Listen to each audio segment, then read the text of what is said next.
À Marrakech, les maladies non transmissibles étaient au cœur d'une rencontre organisée jeudi dans le cadre de la première conférence africaine sur les risques en santé placée sous le haut patronage du roi Mohamed VI.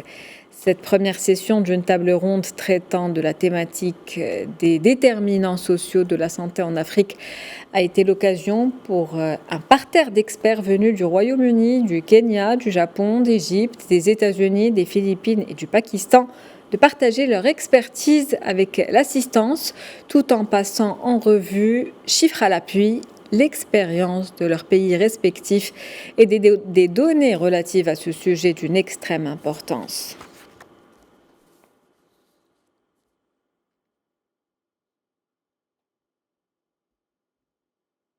Et pour en parler, nous sommes justement avec le docteur Iman Kendili, présidente de l'Association marocaine de médecine addictive et pathologie. Bonjour à vous. Bonjour. Alors, quel est le bilan de cette première conférence africaine sur la réduction des risques en santé ? Alors, cette première conférence africaine sur la réduction des risques en santé est une première à l'international, pas seulement en Afrique. Elle traite aujourd'hui de 5 thèmes majeurs sur les systèmes de santé, les financements de santé en Afrique. Nous avons parlé de comment réussir le cannabis médical en Afrique, les déterminants sociaux avec l'éducation, l'enseignement et les maladies non transmissibles, et la médecine régénérative et la digitalisation cet après-midi, avec des recommandations qui ressortent de chaque table ronde et une déclaration sur la déclaration de Marrakech qui sera lue tout à l'heure par la secrétaire générale de la séance et qui ouvre un travail de plusieurs pays africains qui vont travailler ensemble à la mise en place de politiques de santé publique souveraines en Afrique pour une santé indépendante en Afrique, si tout va comme le comité scientifique et les experts réunis aujourd'hui, plus de 130 experts et accompagnés des politiques, accompagnés. J'aimerais qu'on en parle un peu plus tard. Cette question, vous êtes en train de parler d'une question que je vais vous poser un peu plus tard. J'aimerais d'abord vous demander comment faire profiter de l'expérience marocaine en matière de réduction des risques dans le domaine de la santé. Alors, la réduction des risques en santé est la 4e voie de prévention, en fait. Et aujourd'hui, le Maroc se porte en leader d'une politique de santé publique qui n'a été jusqu'à maintenant appliquée que dans les addictions et les maladies sexuellement transmissibles, mais qui, avec la pandémie Covid-19, a montré en fait toute sa probité en matière de gestion des risques en santé, donc en économie, enseignement, éducation, absolument dans la santé organique, mais aussi la santé sociale, et tout ce qui est éducatif. Donc, par conséquent, le Maroc aujourd'hui se porte en initiateur, mais pas en initiateur unique, pas du tout, parce qu'aujourd'hui, toute l'Afrique est représentée. Nous avons plus de 60 pays, du Japon à la Nouvelle-Zélande.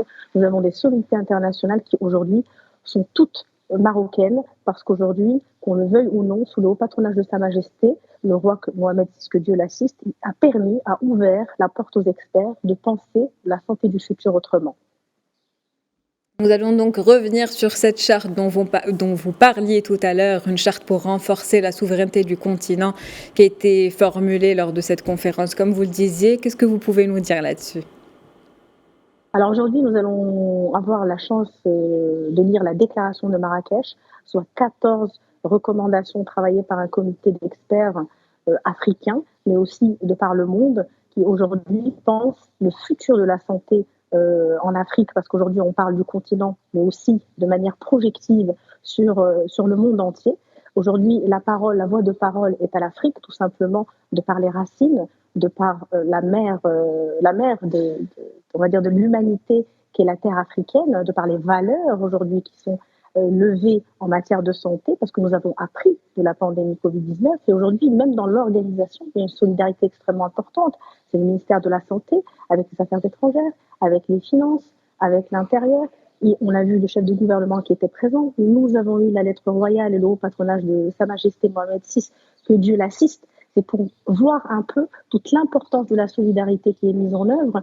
Nous avons eu l'Afrique du Sud extrêmement présente, qui est là, qui est extrêmement présente, et dans une marocanité, nous sommes tous main dans la main, le Zimbabwe et le secrétariat général de la conférence. Aujourd'hui, l'Afrique est à Marrakech, et le Maroc est en Afrique. Aujourd'hui, nous tissons des liens et nous créons l'indépendance africaine le jour de l'indépendance marocaine, parce que c'est quand même quelque chose d'extrêmement important. C'est aussi symbolique, et la symbolique est extrêmement importante parce qu'elle est la mère de toutes les valeurs. C'est dans la symbolique que l'on crée, c'est dans la symbolique qu'on réalise. Et la déclaration de Marrakech est une porte ouverte à tous les pays africains pour penser, repenser la santé, d'être dans les soins connectés, d'être autour du citoyen passant et de pouvoir donner l'équité d'accès aux soins. Et d'ailleurs, nous avons eu le bonheur de pouvoir faire signer par Monsieur Arnouch, le chef du gouvernement, le premier livre sur la politique humaniste en santé de Sa Majesté le roi Mohamed VI, qui trace absolument tout le travail en santé qui a été réalisé par Sa Majesté le roi Mohamed VI en matière de santé en Afrique. Un événement donc pour repenser la santé en Afrique. Merci à vous pour votre déclaration. Je rappelle que vous êtes le docteur Iman Kendili, président de l'Association marocaine de médecins addictifs et pathologie.